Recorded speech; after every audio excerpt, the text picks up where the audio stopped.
Good afternoon, everyone. This is Dr. Anita Fowler, and I'm sitting with uh, Executive Pastor Lamont Harris. I am glad for this opportunity and day because I have been researching and studying um, succession leadership and succession planning um, for years in regards to leadership development.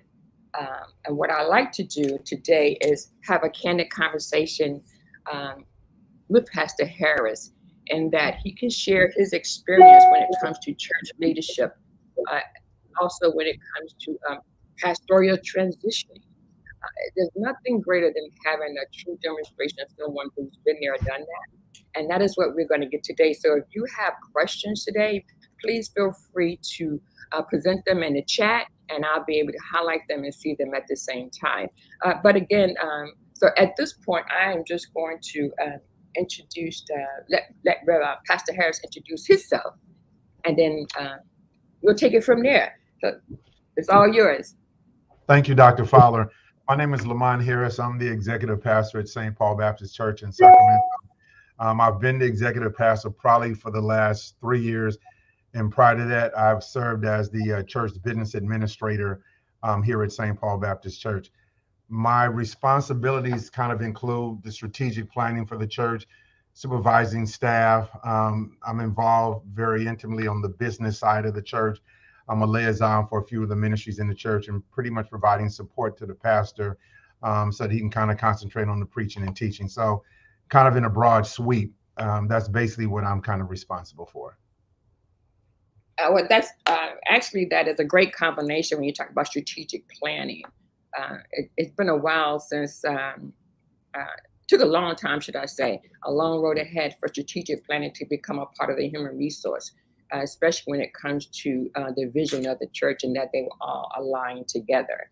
And so when it comes to leadership development, pastoral transitioning, I like to share that there's been reports about the future of the church and the future of church leaders, the availability of finding prepared a new generation of leaders to step in. And tell me what you know about what you've experienced in that area. Well, what I've seen is that we're kind of right behind or at the end of a generation of pastors whose position was, I'm going to die in the pulpit, meaning that Mm, they didn't plan on succession and they were just going to pastor until the Lord called them home. But now there's a generation of pastors, let's say for sure 50 or younger, who aren't taking that position. And then even many of them, kind of come into the pastor or come into the church saying, I'm going to do 15 years, I'm going to do 20 years. I'm out at 60, I'm out at 65, and at the most, maybe I'm out at 70, because they have probably seen from observation, what it had done to their predecessors. So that's one of the things I see.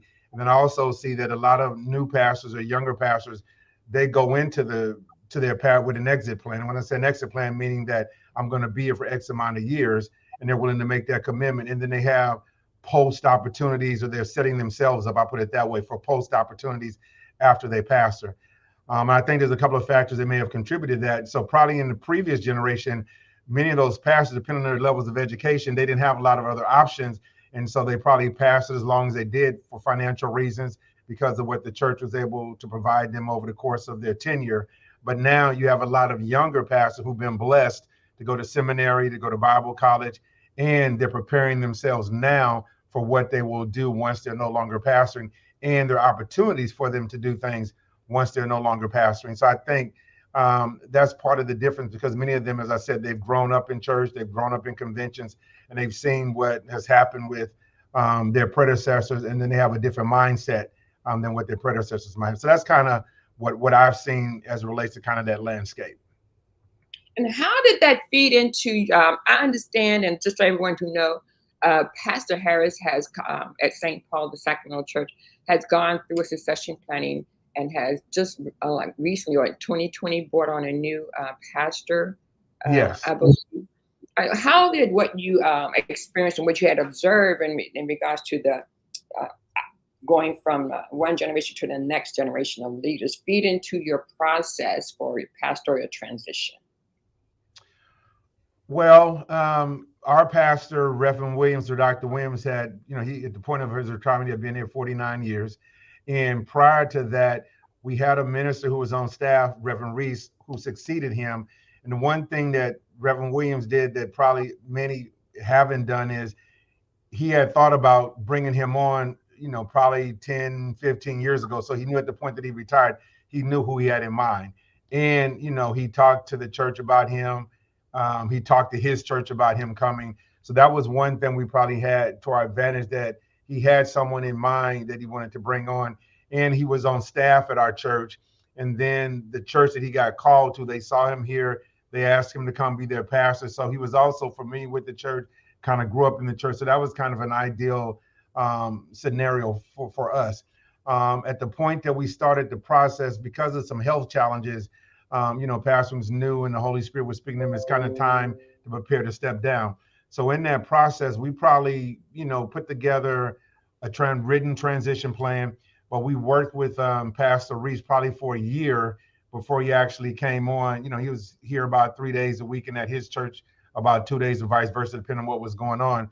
So he can get to know the members, understand the ministry structure, work with Pastor Williams. So we did that for about a year before he actually came on. And so he was kind of entitled the assistant pastor, and he preached and did teaching. So he had a lot of exposure, additional exposure to the congregation. And then we worked a lot with the congregation, educate them on what the transition would look like. We did interviews with Pastor Reese's church. And then we met with all the ministries within our church to let them know what some of the changes, what adjustments might look like. We brought Pastor Reese here. We did a number of interviews with him here. Then we allowed the congregation to ask him questions. And then we even actually had to make some modifications to our bylaws. So when it was time to vote, everybody who chose who could be eligible, we had to make sure who were active members in good standing. So there were a lot of things that we wanted to do also to make sure we were consistent with our bylaws. And then we did an anonymous vote, meaning that there's companies that have the electronic equipment that you can use for voting. So Pastor Reese is very adamant about, I want to make sure if I'm going to relocate my family, the church wants me, I don't want to come there, then I got to leave. So we totally understood that. So we actually, when we did the vote, only 2 people did not vote for him. And we just kind of think they probably didn't understand how to use the device, because everybody else overwhelmingly was supportive of him. So I think the key was that Pastor Williams knew who he wanted. He had talked about, and he had been back and forth to the church. And then I think we put a plan in place, a written plan on what the process would look like. So some things we couldn't do to celebrate Pastor Williams because we're in the middle of COVID. And when we did a formal kind of baton passing ceremony, that was limited at that point, I think 100 people in General Assembly. So that we had to make adjustments on some of the plans, but kind of in a broad stroke, that's kind of the process that we used, which was, again, he had someone in mind. The person had been back and forth to the church. And then, we took a year for him to work with Pastor Williams and myself to get to know how the church was structured, how it operated, et cetera. Well, so you say you changed, there's so much there to unpack. So you say you had to modify the bylaws? Yeah, we had to make some updates in the bylaw just in terms of redefining who was a member in good and regular standing, because that determined who could vote. And so, and the bylaws had not been revised probably, I don't know, about 15 years or so. And so there were some things there that we actually had to modify because we wanted everybody who wanted an opportunity to vote to be able to do so. That's excellent. So, so I'm thinking as you're talking in regards to what the process used to be when you talk about a church committee and you have several candidates who apply for positions. So y'all stepped completely away from that process. Is that what? Yes, there weren't even multiple, just the one person. And is that something you had to change in the bylaws? I mean, how you make that happen? Because Well, in the bylaws said if you're looking for a pastor, yes, it talked about bringing in multiple candidates. But in this case, we had a business meeting, and pastors, I'd like to recommend Pastor Reese. And he had been talking to the congregation about him a few years before to succeed me as pastor of the church. And so the church voted to say yes. But then he also said, I want to put together a succession plan that we will follow so that there's a process. And that process meaning that, investigating him, interviewing leaders at his church, the church having an opportunity to ask him questions, him responding to some things in writing, him preparing some things in writing. And so the church was in agreement with that. And then they were in agreement with him being named the assistant pastor and working alongside Pastor Williams for a year, just so he could be familiar with the church ministries, etc. Wow. So from beginning to end, you made the plan look like what it needed to be in order to make it happen. So, and I bring that up in regards to communicating and having transparency because that is one of the very topics of conversation that congregation members was interested in regards to the Bible study is transparency and having communication, and and even in any type of organization that is key, and the way you did that, that everybody was involved from beginning to end in regards to inclusiveness, made the opportunity to have one candidate and be able to vote on that candidate. And you started Well, the when we went process. to, go ahead. No, I said you started the process far out enough to be able to have that impact of Yes. positivity and influence. It was about a year-long process. And as a part of that team, there was a communications team. And that was very critical because we wanted to make sure that everybody in the congregation knew what was going on. We put together a timeline so people could see at this month, this should happen, this month, this should happen, this month, this should happen. So everybody would kind of be informed. We sent out a lot of letters, a lot of emails. So we definitely wanted to make sure everybody knew what was going on. So when you raise that point about transparency and communication, in this kind of process, that is very critical. When others have called me and asked about the process, I said, communicate, communicate, communicate, communicate, then communicate, communicate. So you're absolutely correct. Wow. So, what part? I love this because I'm sure there are people out there trying to figure out what that looks like because we're so used to the traditional process right now. I could be wrong, but I'm just speaking from my knowledge base. I've been in around church and with people who've been involved in pastoral search committees, and I have never heard it happen like this. But I do know that it has happened where only certain bodies of the church got to vote, where you guys did it and you had the entire body to vote, but you validated the body of members. Everybody that was 16 and over were able to vote. Okay. And was that the only criteria? Was that you validate the membership and that they had to be 16 and over? Yeah, they had to, what we call them, consider a member good and regular standing is that within the last 90 days, they've at least made a contribution to the church. They've had communion, they've attended worship, attended Bible study. So some of the adjustments we made were we have a number of members in our congregation or homebound elderly. So we made modifications at how to accommodate for them. So we sent out a communication to all of our members and said, if you fit this category of homebound, have not been, please contact and let us know so we can note that in your record. And so when it came time to vote, they could still vote because we knew they weren't coming because of age or because they didn't drive anymore. We made arrangements to mail them communion. So we knew they would have taken communion within that 90-day period. So we tried to do those things just to accommodate people because we knew this is a major, probably the most major thing you're going to do in the church, either hire a pastor or terminate a pastor. And so we wanted to make sure that those who have been around a long time but who couldn't come and who couldn't meet some of those criteria. So that's what I mean when I said we made some adjustments and voted on some modifications and updating amendments to the bylaws. They Oh, basically ended up being amendments to what it constitutes to be a member in good and regular standing. no, that's excellent because that is again normal. Normally, you hear about um, church looking for a pastor or the process of looking for a pastor in that time frame of going from like 12 to 18 months, so much could happen. But Mm-hmm. unless you are streamlining it and you know and you're intentional about your process, which just sounds like exactly what St. Paul was doing, that you were very intentional and you were very methodical and considerate and inclusive. So there was a lot that went on to it. How large was your communications team? The communications team probably had about two chairs, about 7 or 8 people on it, 7, 8, or 9 people on it. Okay. And were they of different from different committees of the church or No, we actually, everybody that was a part of a team, a sub team of the entire transition team, we built it just for this. So there were people it's not like we said, this ministry do this. We actually built a team, but we did pull from some people that were on existing meetings. So for example, we had a children's team. And with that team, the pastor wanted to have, I think we called it pizza and the pastor. So they had to sit down with he had to sit down with the children, had pizza with them so they could ask them questions, they could understand the transition.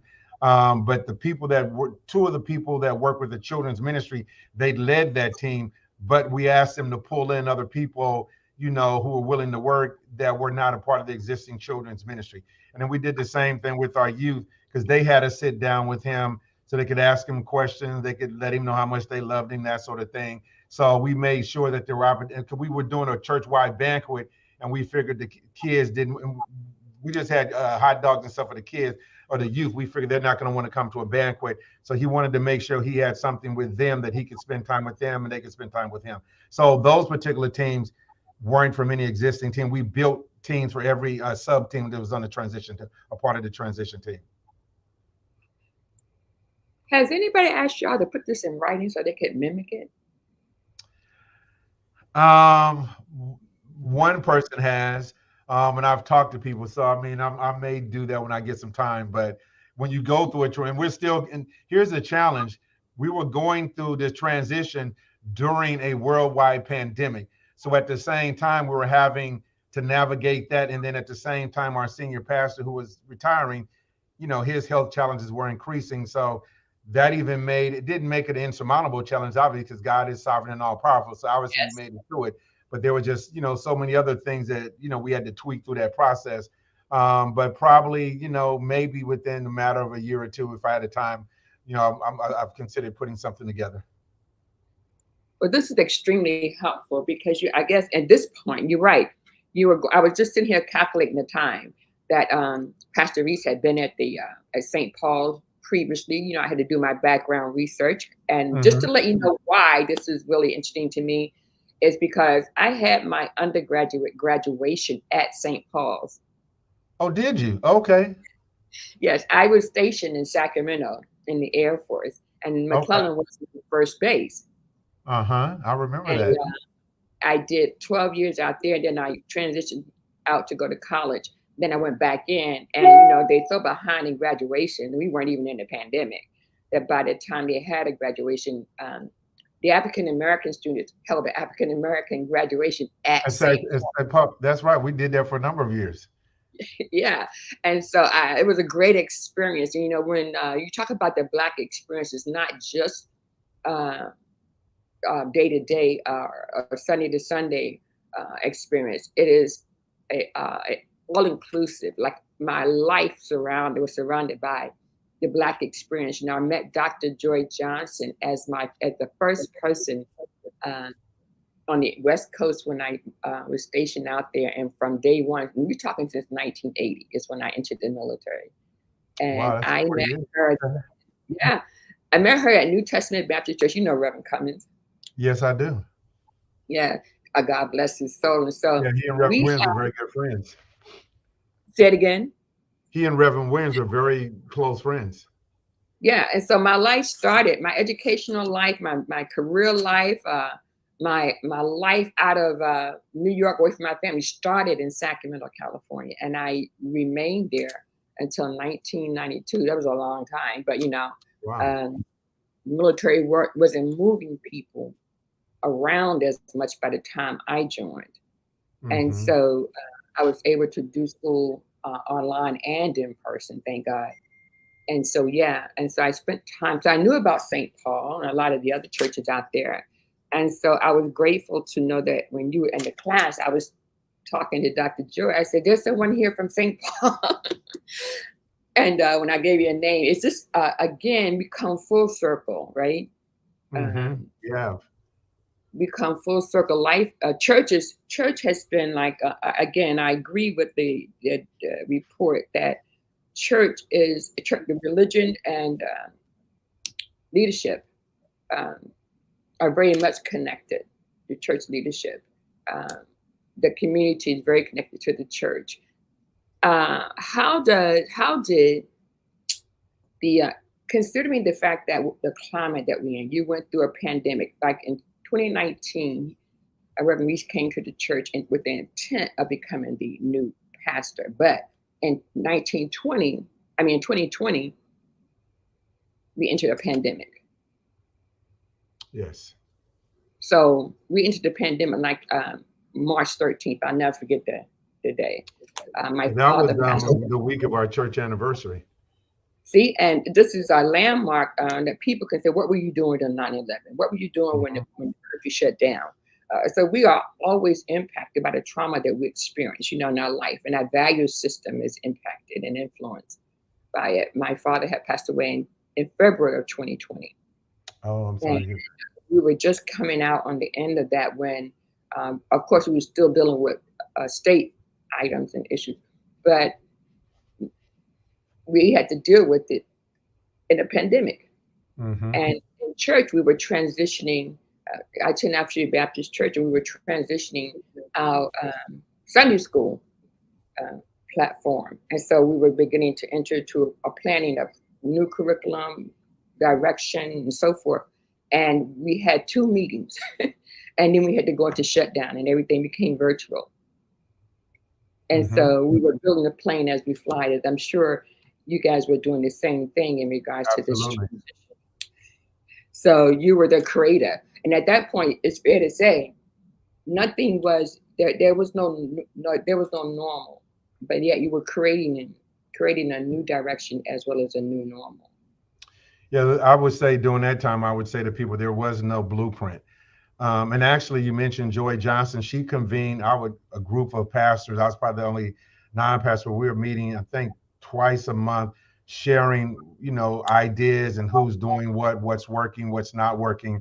So you're absolutely correct. So once that pandemic hit, we put together a COVID-19 task force. And we kind of had like 5 components to. One was congregational care, one was the communications team, one was the health team, one was the worship team, and I forgot what the fifth one was. And so all of them kind of work together so we can make sure we're communicating with the congregation on a regular basis what's going on. We had to make a lot of changes in terms of our worship, and then how are we caring for the congregation. We had a team to do that, and then we had a health team to keep us up to breast. What is the CDC? Because what happened, as you know, CDC was saying something, the state was saying something, Oh then our yes, local health director was saying something. So how do we translate all of those to make sure we're doing locally? Because everybody's interpreting either up or down who says what. So that was kind of a challenge. Um, so that was also part of that communication, because there was specifically a communications team for COVID, but we also had a communications team when we were beginning to deal with transition. So we had to make sure that they were kind of communicating with each other so that the messages were going out, were consistent and people knew what was going on. So you're right. Everybody had to make shifts, and everybody had to do things differently than they had done before. But I think, to me, I saw the pandemic as something that was redemptive in this sense, that it caused the church to look at it, what it was doing, what's important. And I always use our church as an example. It caused us to look at the way we were doing things, what were things we needed to continue to do, things we had talked about changing or looking at that we didn't. It forced us to do that. So clearly, I didn't like the amount of people that died as a result of the pandemic. I didn't like the fact that if you experienced a death or an illness, you couldn't go see your loved one. But from the church standpoint, I think, and other churches attested to this, it made us really look at what are we doing, why are we doing it, what's effective, what's not effective, what do you need to continue to do, what do you need to discontinue. And we learned a lot in that process, and we've incorporated a lot of what we learned. And it made us think. And I think ultimately God knew what He's doing. I always say it was no accident that I was working at the church during the pandemic, doing a transition, and doing the retirement as senior pastor. And I had worked with Pastor Williams like 38 years, so I knew him, his family, and our church very well. I mean, we just worked side by side. So I said, well, this could have happened at any time. So God knew what He was doing. And even in your case, the fact that you were doing what you were doing in ministry at the time you were doing it during the pandemic, I just feel like God knows what He's doing, and that was no accident. He was with us, because it could have happened 10 years from now, it could have happened 10 years ago, but it happened when it did. So I look at what do I need to learn from this, and what is God doing? What is God saying to us? absolutely. Because as believers, we know that God is still in control. No matter Mm-hmm. how dramatic it looks like, I'm sure we've all experienced some trauma in our life, and yet God still was in control, and He's a keeper. And here we are.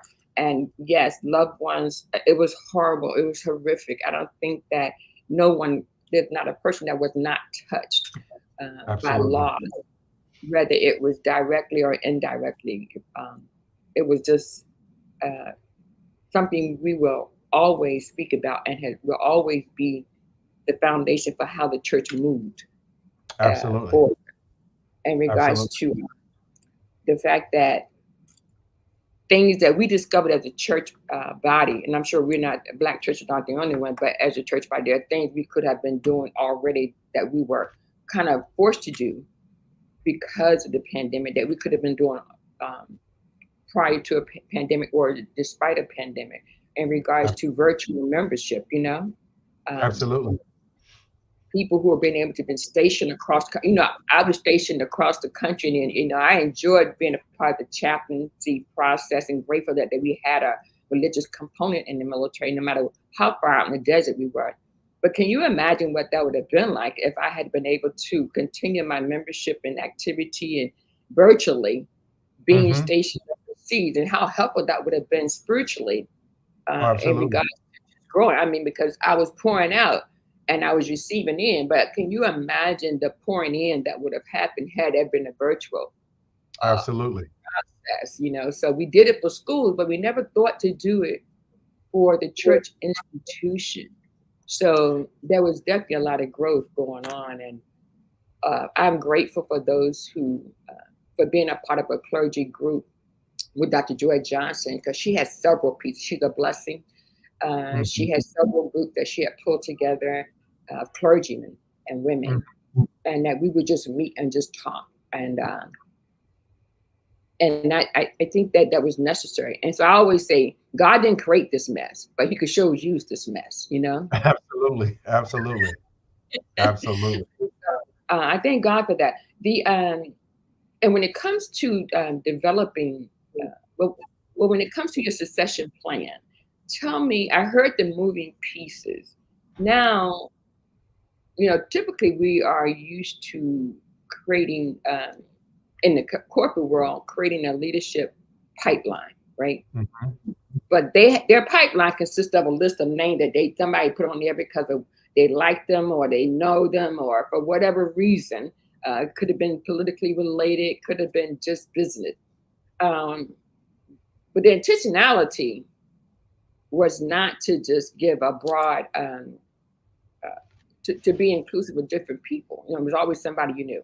And that was the Mhm. thing that I kind of learned as I was in executive leadership in corporate America. It was like, oh, they said, here's a list of succession for my succession leaders. And at the first time I heard the word, and as I was doing my research in leadership, because I think it's necessary to understand that not only choosing the right leader, but choosing the right leader for that time, Right. because facing a multi-generational um, season where Church. there's 5 generations.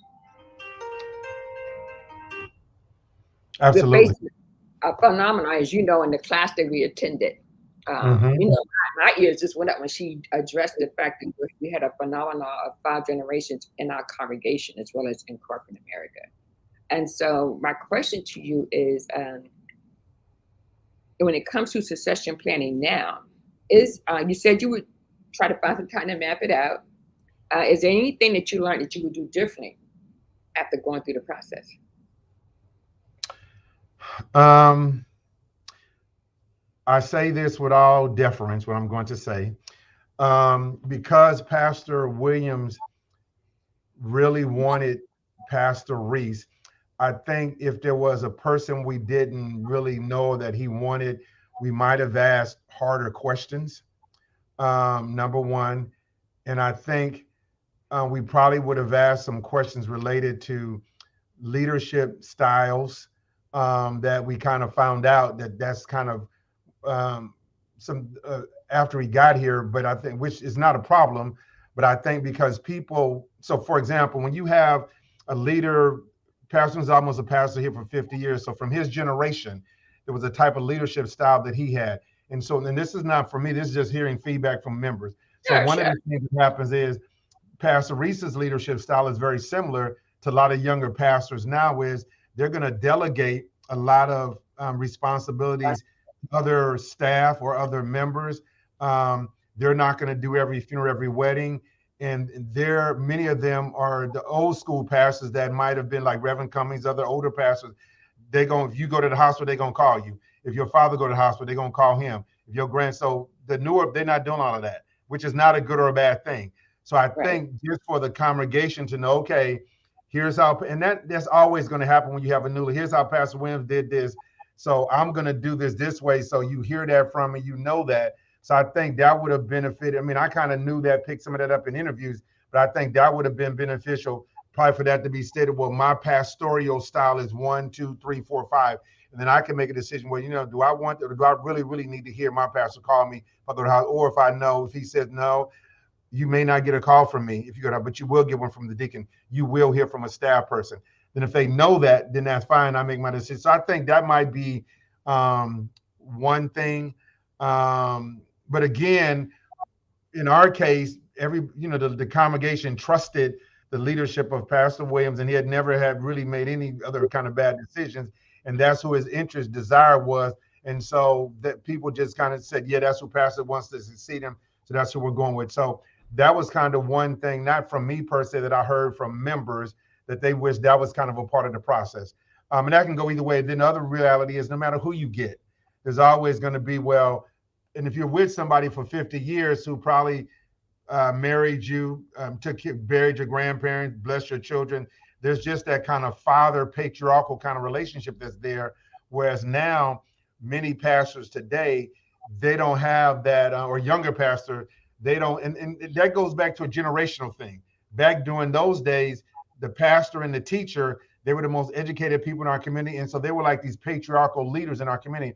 Well, today, you just said you've worked in corporate America. A lot of people, they've been in those places themselves, so it's not necessarily like the pastor and the teacher are the only people that are the most educated, the most progressive people. So a lot of the younger pastors, they don't see themselves in a patriarchal kind of role. They see themselves leading the church, preaching, teaching, which none of that is bad. I mean, that's just the time we live in now. Particularly if there's somebody pastoring the church, they're 50 years old, they're not going to be like someone who's a pastor who's 75 because they've come from two different generations. So I just think people are clearly understanding that. That would probably be the thing I would say, not so much to do, but to communicate or to make sure that information is out there. Yeah, because again, with the emergent generation, with the experiences that we encounter in life, and given the Black church and the Black community, when we talk about the politics, the pandemic, and it was three P's: politics, the pandemic, and I can't think what the other one was. In regards to the community that we serve, you're gonna you have to be able to ask those questions and modify those questions based on that time frame, Absolutely. and that's what made me want to talk about succession leadership, because you also use succession leadership like when you are pastoral transition or leadership transition, not just when the director or the pastor lead, but also when you have leaders within ministries or within the church. When you talk about leadership styles, types of leadership, there's going to be a need to shift, and how do you make that shift? Can use a succession plan to do so. We're in that very place right now because a number of people, as you know, they probably served in leadership, because even some said, well, once he announced he retired, when pastor leaves, I'm stepping down, because they were used to that kind of relationship. So there were some that said it, and then there were some that actually did it. And then you have people that were serving because pastor asked them and they said yes. So when you get a new leader, not knowing him or his style, they want to step down. Then so that's kind of where we are now. So what we did was, we also, when Pastor Reese came in, he said, I want to look at our values, our mission, our vision. So he had, and that happens in corporate America. You get a change in leader in all industries. So he had new vision, new values, all that was introduced. So then in that same process, we said we also want to look at a new process for identifying leaders, because historically, Pastor Williams might say, okay, Lamont, you're chairman of the deacon, would you serve another year? And usually the longer a pastor is probably there, he wants to work with people that he's been comfortable with, that he's worked with. So The downside of that is that means you have some people there a long time, and it doesn't open up doors for new people. So what we Yes. did was take a different approach, which was we had people submit their name. There was, I don't want to use the word application, but there's a document we had them complete, the shape test, the spiritual gifts test, and there was a leadership test. And we had never done it that way, which actually I've been advocating that because my position is, and I think you said it earlier, you want the right person in the right place. And I think ministry only flourishes if you have a passion for a particular area. You know that's the area that God has called you in your life to serve in, and so that's where you want it. So when you can get that mix or that combination, then that ministry does much better as opposed to you got asked and you just said yes because you got asked. So that's kind of where we are now, and we're trying to look at how do we incorporate many of our young adults because like many churches, and this isn't a bad thing, but when you have on the good on the positive side is if you have a leader who was here as long as ours was almost 50 years, you're going to probably lose some connection with the younger people. And Yeah. most of the data I've read that says your median age of your congregation is 10 years above the leader, 10 years below. And that literally was our case. And so that meant we did lose kind of a whole generation of our young adults, which you hear most churches say they have lost, or traditional Baptist churches, their young adults.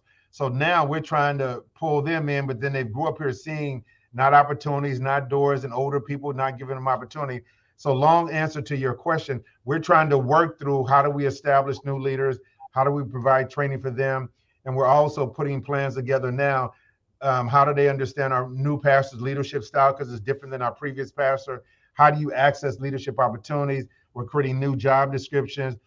So we're doing a lot. And so we started it this year, and it very well may come to fruition next year. And so even this year, when we sought new leaders, a lot of people said, no, I don't want to be in leadership. I want to relax. I just want to check and see how things are going to go. It's a lot of responsibility, so we're getting a lot of that feedback. And then based on age of our congregation, a lot of people are retiring or retired. And so Yeah. they're not trying to take on ministry leadership roles because we do have some pretty hefty expectations of them. So that's kind of where, but we do recognize there has to be a pipeline. So our succession plan isn't death or you can't walk anymore.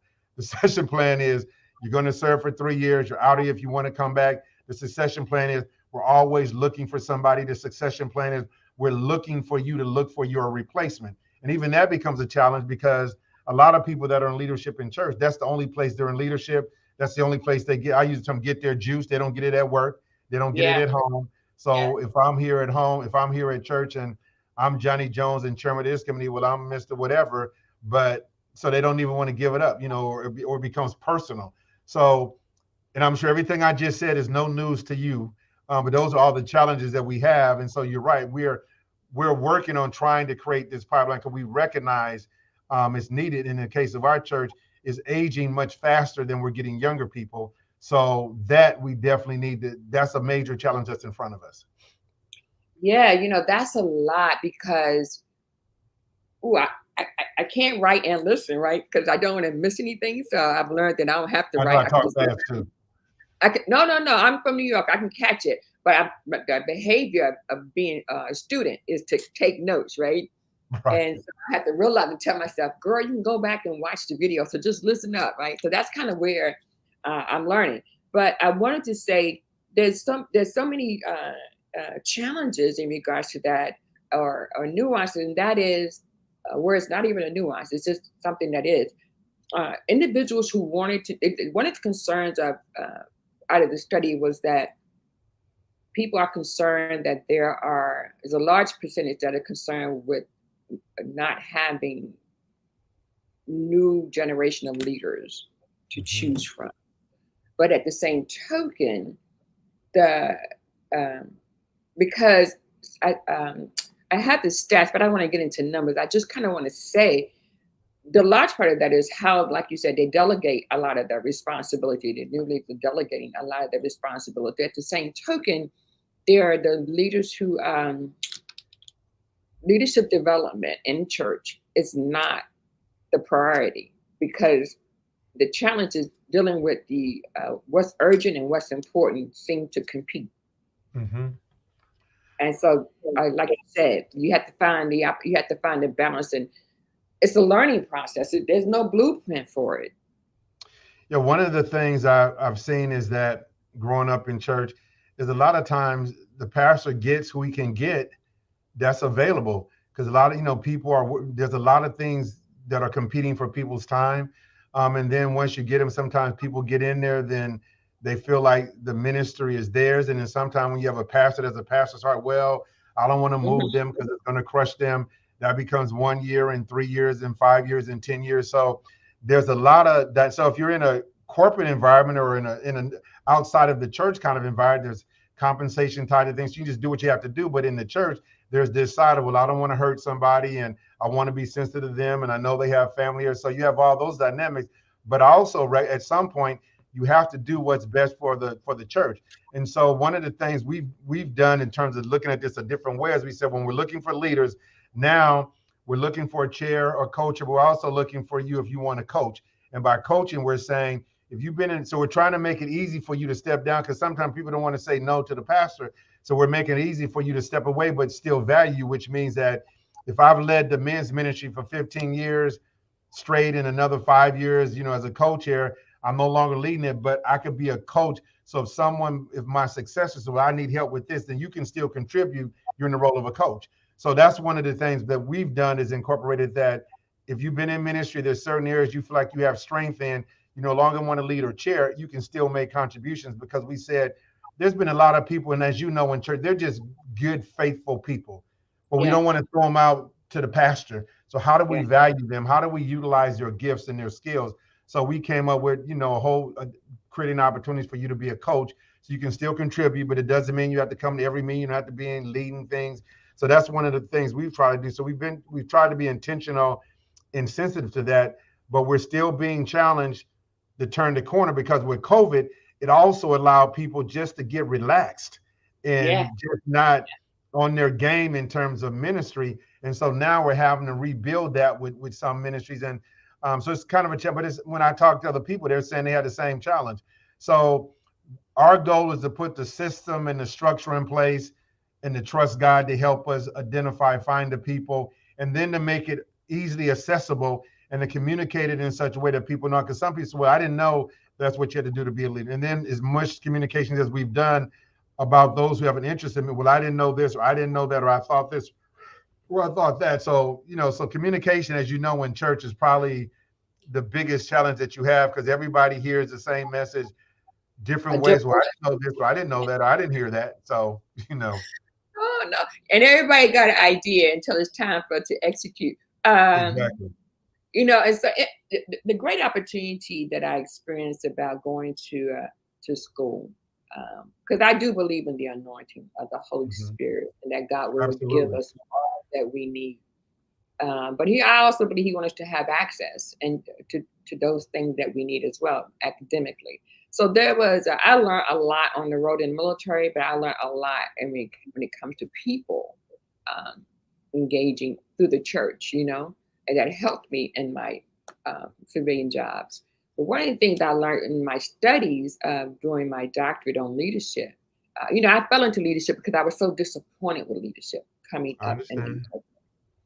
and we started using the word mentoring, and it became so desensitized and overutilized, that I became so frustrated, even more so as I got up to be a leader. Like one of the things I experienced is that you either look at leadership and say, I'm going to repeat that, I like that, or I'm not ever going to do that, and so you figure out where and who you'd like to model. And so in my research, I decided to do a study on the impact of employees during a transition. Hmm. And even though I did it in a government institution, I was always thinking, how does that impact the church when there's transitioning going on? Well, one, you have people that are loyal to the predecessor. So in our case, we did have staff, all the staff, the existing staff were very loyal to our pastor, previous pastor that was succeeded. Number one. Number two, the new pastor that came in, he had, when I say higher expectations, is meaning that if you weren't doing everything up to par, he wasn't going to, his pastor's heart didn't kick in as much as the previous pastors. Gotcha. Then he was also looking for stronger skill sets because the previous pastor, his position, I want to give you an opportunity. Well, the new pastor was, I want people to come in with the skills, education, and the background. So that's what I'm going to be hiring. So we actually have one person who retired the same about a year after, about a pastor retired in July. She retired in December. And she had been here 30 years. So she's at a point she could retire. And she had said when she heard pastor was going to be retiring, she was going to retire. We had a media person, and it was probably time for him that he ended up being let go because we just had so many errors. And you did need a strong media person during COVID with all the things that had to be done online. And then we brought in, we brought in a company, then we brought in someone else. So now you have a situation where you've had long-term employees who have to get to know their new boss, if you will, and how he operates, the way he does things. So there is an impact on the staff, and then then we've hired some new people. And so when you bring on, you might have, in this, whether it's church or not, if you got 7 existing staff and you bring in 3 or 4, they have their style there, so you're creating a whole synergy with your organization that, there has to be some sensitivity in terms of everybody learning each other's style, how they work. And so now we're at a point where we're really having to do more work to build team, because before you had a set of people that had worked together 10, 15 years. And so now you're down to about 7 corporate that were there before, now with another 5 or 6. So how do you build team and synergy with that new group of people and understand the new pastor's leadership style, which is much different. His pastoral style is much different. So there weren't really insurmountable challenges. It was really just getting to know someone differently and getting to, as a leader, and getting to know each other differently. And again, part of it is in the context of the pandemic. So the pandemic is causing things to change. Then you get new vision, new mission, new value. And so, for example, this year was our church's 75th anniversary. So we had to work through that, work through identifying new leaders. We worked with a company to help us evaluate our church, evaluate our staffing, evaluating our ministry structure, and help us put together new vision, new mission, new values. So that's a third thing. And then learning and getting to know a new so all those 5 dynamics were going on this year. So actually, last year when we met with our ministry leaders, they were preparing ministry plans. We said, wait a minute, that's going to be a whole lot, plus a lot of ministry activity. So we put a lot of ministry activity on hold, except for the children, youth, young adults, and our seniors. So we said, people are going to be juggling a lot of hats. We're doing a lot of celebrations for our 75th. We're meeting with groups and ministries about vision, mission, values. Oh, and also we're changing our governance, moving from a congregationally led church to an elder-led church. So all those 6 things were going on this year. So that's why on the ministry level, we didn't do as much as we've normally done. So plus that's in the context of working through a pandemic. So that was a lot. Yeah. So in light of all of that, and the staff had to work with and work through all of that. And again, there's a whole new set of people. How do you work together? How do you work in teams to get all these things done, or all these moving parts with the new leader? So just quickly, you said a congregational led church versus an elder led, which is, give me, what is that? So congregationally led church basically means that the church kind of makes the final decisions, and all decisions are brought to the church to vote on them, which is traditionally what a Baptist church does. Most Baptist church, particularly traditional Baptist church. So by going to an elder-led church, that simply means that for example, the church may vote on the budget. A lot of questions vote on the budget. Now the elder board, the finance and budget committee will bring that budget to the elder board. Elder board will vote on it, approve it, then it just gets presented to the church, but they're not having to vote on it. So the only things that will kind of be in the church's hands for the kind of decision making is hiring a pastor, terminating the pastor, taking on a large mortgage, or buying or selling property. But everything else, discipline, and then the other side of congregation-led church, when it comes to discipline, the pastor's a single person pretty much that kind of decides that. Or when it comes to, and then there's no entity, if you will, that was holding the pastor accountable. So now with the elder board, now the pastors, myself, the senior pastor, We have a pastor, pastoral care, pastor discipleship will be accountable to the elder board. Whereas before, the senior pastor wasn't accountable to anyone per se, but the staff was accountable to him. If there's a discipline issue, that will go before the elder board as opposed to one person being the pastor. They have to make a decision. So let's just say, for example, my wife and I get into it. And she comes and talks to the pastor. Well, he likes me. I've been working for him for a long time. Well, I'll work with Lamont. I'll talk to Lamont. I'll counsel Lamont. Whereas it may go to an elder board who, no, we want to do an investigation. We want to do, he said, no, Lamont needs to be on leave or we need to turn, because you got more heads in the Bible. Yeah. So elder, and what I've noticed probably in the last 15 to 20 years, more African-American churches are going to elder board, particularly larger congregations. So as an example, we've had business meetings that have gone an hour and a half, hour and 45 minutes, and much of it is just going back and forth on budget or back and forth on smaller things.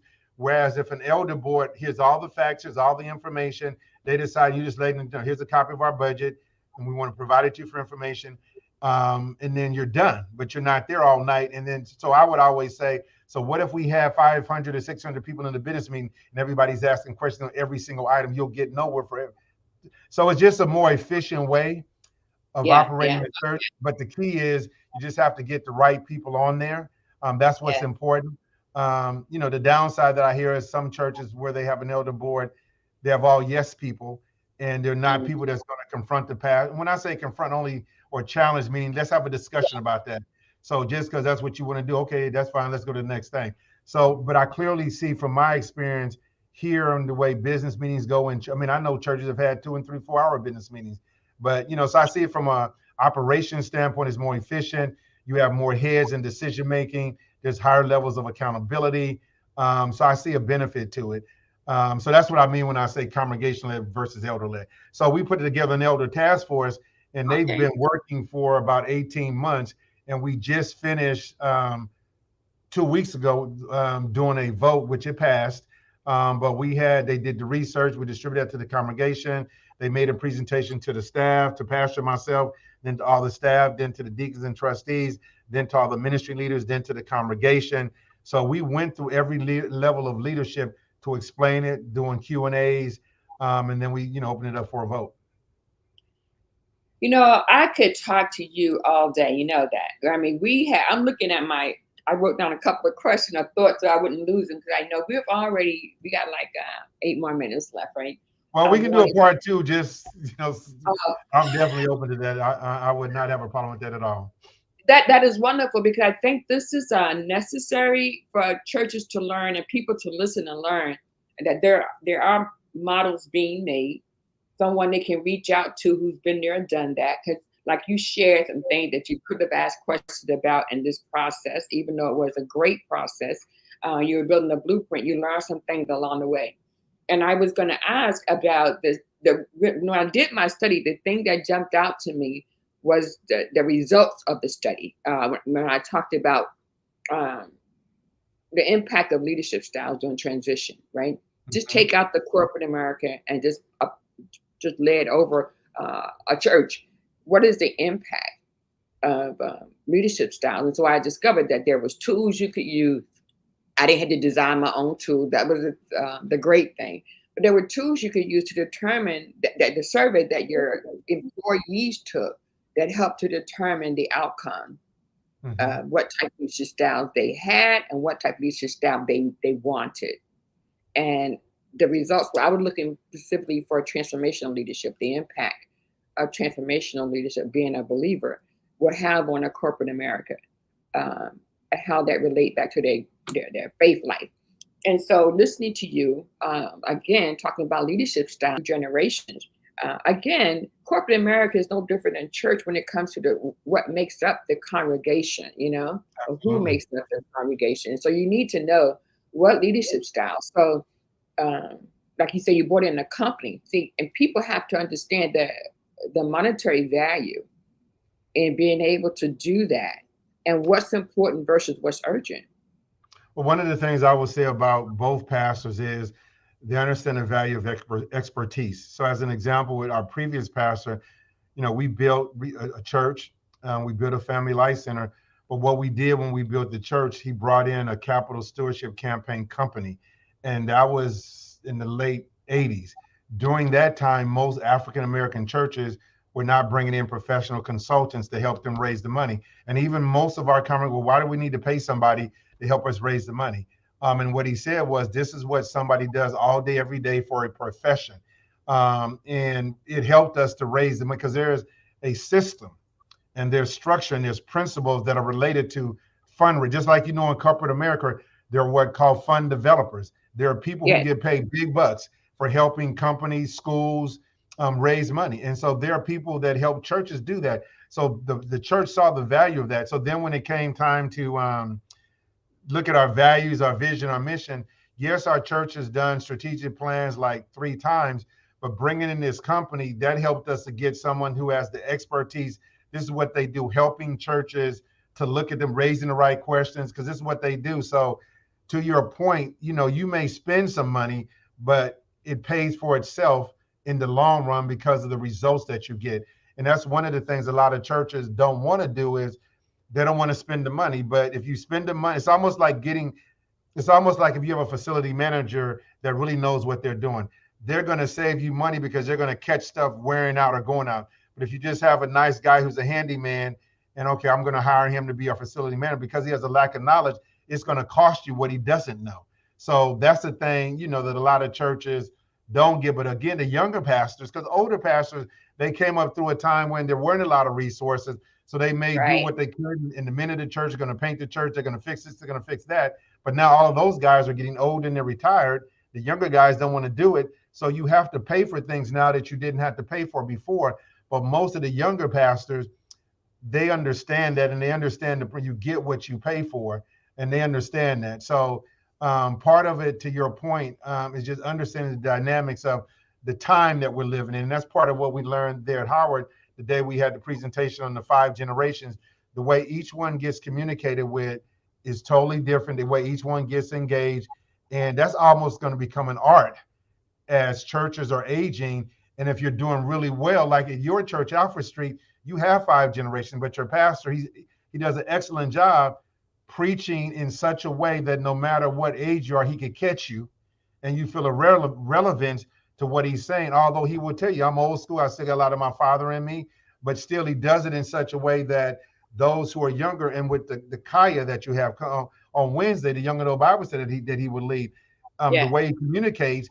And so that's what we have to understand, that you have to figure out how do you reach that younger, not compromising, that younger, generation. And a lot of the younger pastors figure that out, but at the same time, they have to make sure they don't alienate that older generation, because unfortunately, that younger one isn't going to contribute to help you pay your bills. That older one, you don't want to alienate them because they're the ones that's tithing and giving, that's helping you to keep that church operating. So it's a balance. That's one thing that has never changed. You know what I mean? I Yes. come from a small church in New York that I've Blanche Memorial Baptist Church on the corner of Sunken Boulevard, Jamaica, and 110. And I've been there since I was 16. And now I'm in a large church. But because I come from a small church, and because of my life career, I know how to go in and just kind of function with Mm-hmm. ministers or with groups. I don't need somebody holding my hand, giving me an assignment. I just kind of go in and become a part of those. And I came into Apple Street doing things that I had never done. I didn't want to do the same thing, right? So Right. I do media ministry. I didn't know nothing about media ministry, but I wanted to learn. And I Mm-hmm. learned that they never get a chance to actually experience the worship service because of what they were doing, right? And Mm-hmm. that just kind of led me to have some different, uh, things when it comes to activity for the media ministry. And I evolved to be like the chaplain or something of that, or informal chaplain. I Okay. be part of the social justice ministry. I love social justice ministry, but I just never had been a part of a formal ministry. So I yes. did children's church. It was an opportunity to do things I had never done, right? But here's what I wanted to say about that. Uh, uh, Impacting and influencing and developing our ministries for children as well as young adults, Mm-hmm. catching that emerging generation, like you said. And so, one of my thoughts was maybe the older generation can become, like you said, coaches and advisors so that they're still present um, and utilized. as opposed to being like the key leader. I don't know how people would do that, but in regards to succession planning can also be like an exit strategy as well as an onboarding strategy. Absolutely. And when we looked at succession planning related to leaders, because one of ours was, as I jokingly would say sometimes, is our succession plan is you have to die or you can't walk anymore. We have to be more proactive. And so how do we give an opportunity to people who want to get out, but they're uncomfortable, they don't want to feel, well, I don't want to support the church because I'm stepping down. No. How do we do it in such that they can feel comfortable, but we still value them and they have this knowledge? Because I'm sure, like, in most churches, you got people probably been Sunday school teachers 40 years. So what do we do to make sure they're still of value, they can still contribute, and they don't feel like they got pushed to the side? So now there may be some push me to the side. I've done what I need to do. I just want to kick back now. Fine. But if there are those that still want to be engaged and involved, how do we do that? So we have to be creative. You have to be thoughtful, and some you have to be intentional about, because it's not going to naturally happen, because most churches aren't set up that way. You got the new person and they forget about you. So we want to make sure in our church that that doesn't happen. Well, we have to have a part two, because I want to talk about leadership style, Okay. leadership transition, and the political divide. And because we're kind of like in the second civil rights era of Hmm. Reconstruction again. And leadership matters when it comes to the community and when it comes to the generation that politics is like one of their top priorities, whereas before all our politics was in church. Right. And everything we needed was in church. And now church has to become that voice again, has to become that Absolutely. presence again. So I wanted to talk about that, and I wanted to talk about how do you develop new leaders to and the current leaders so that there is no burnout, to prevent burnout or for recovery. Okay. Because if we having a challenge developing new leaders, then we're going to have burnout with the current leaders that we're bringing on, especially with the percentage of those who are young leaders, who are coming in more educated, more advanced, and can plan a future career while they're pastoring. Yeah, the other thing that comes out of that is the whole conversation about mental health and ministry and mental health for leaders. So absolutely, we can talk about that. Yes. So I want to say thank you so much. Let me put Well, this book thank you down. for the opportunity. I appreciate it. I wanted to say the reason this is so significant to me is when I think about biblical or relevant information, I think about Moses and Joshua when we say preparing Mhm. Joshua, the future leaders, or I think about David and his son Absalom when it's a time to lead leadership. So Absolutely. I came up with that title in regards to that conversation with my god sister that said leadership is a choice, a time to lead and a time to lead. Congratulations. So I'm going to close out. You're going to help me close out the last 10% of my book, right? Because Okay. I needed relevance in regards to church. Uh, I had enough of corporate. I really appreciate if you stick around for just 2 minutes. I'm Okay. going to live and thank everyone who tuned in, and you can always find Pastor Harris. How would they reach out to you if they wanted to? Is there an email that I can put Yeah, here, I'll or give you my email. I'll email you or text you my okay, email, and then that way okay. you can let people know what it is.